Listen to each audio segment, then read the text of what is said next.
Want to add a fun multicolor effect to your design? Here's how you can do it with Befunky. First, open your image in Befunky. Click on the Graphics tab and select the shape or text you want to apply the multicolor effect to. Now, in the Fill option, select the Gradient option to create a multicolor effect. You can pick from preset gradients or customize your own by selecting 2 or more colors.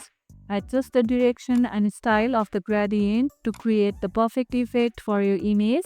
Once satisfied, click Apply to finalize your multicolor design. Multicolor effects are great for adding energy and vibrance to your images, especially for marketing and social media.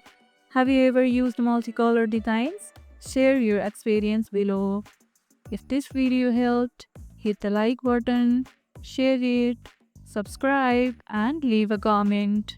Thanks for watching, and I'll see you in the next one.